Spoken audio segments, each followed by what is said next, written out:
Welcome back to the channel. In today's recap, we're diving into episode 6 of the Sandman. This one is emotional and poetic as it explores life, death, and what it means to be human, all through the eyes of Dream and his sister, Death. Let's get into the story. The episode begins with Dream sitting alone in a park, feeding pigeons. Even though he has become more powerful than he's been in a very long time, he feels empty. His kingdom has been destroyed, and now that his mission for revenge is over, he doesn't know what to do next. He admits that he feels nothing at all. While he's lost in thought, his sister, Death, appears. She joins him, and the two start walking together. Dream watches how gentle and kind she is with humans. Death explains that she's had centuries of practice. As they walk, she visits different people who are ready to die. First, she stops to talk to an old man named Harry, who is happily playing his violin. Dream quietly watches as Death guides Harry to the afterlife. But not all deaths are peaceful. Dream sees a young man named Sam drown while on his honeymoon.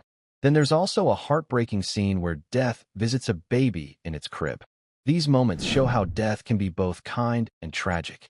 Dream begins to think more deeply about life, death, and why humans fear these sunless lands, the place they go after life ends. Death gently tells him that no matter how alone we feel, we all face the end, and that there's strength in connection, in being with others.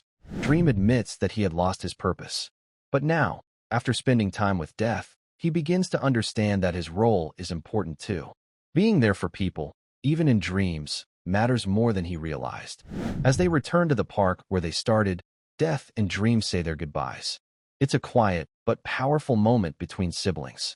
The second half of the episode shifts to another story, one that begins in the year 1389. Dream and Death enter a tavern, where they overhear a man loudly saying that he will never die. He believes death is something people only accept because they've been told they must.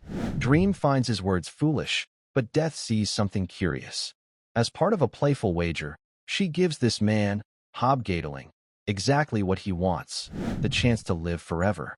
Dream tells Hob to meet him again in that same tavern in 100 years. When they meet in 1489, Hob is doing well and enjoying life. Over the next several centuries, they keep meeting every 100 years. In 1589, Hob is even richer and full of energy. But by 1689, things take a dark turn. Hob has lost everything and is completely broken. Still, he refuses to die. In 1789, their meeting is interrupted by Johanna Constantine, who tries to capture both Dream and Hob. Dream uses his sand to send her away by showing her ghosts from her past. After that, the meetings continue. Hob slowly realizes that Dream keeps coming back not out of duty, but because he's lonely. Hob believes that Dream wants a friend, even if he won't admit it. At one meeting, Dream gets upset and warns Hob not to mistake their meetings for friendship. Hurt by his words, Hob leaves.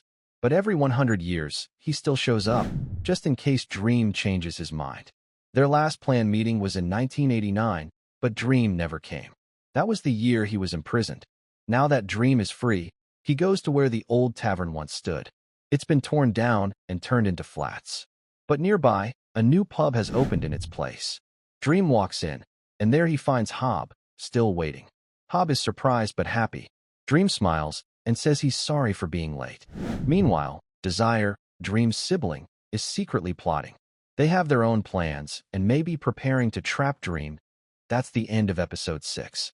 A moving and thoughtful episode that reminds us how important human connection really is. Dream finds his purpose again, and maybe even a true friend. But trouble is coming. If you enjoyed this recap, don't forget to like, comment, and subscribe. See you soon in episode 7.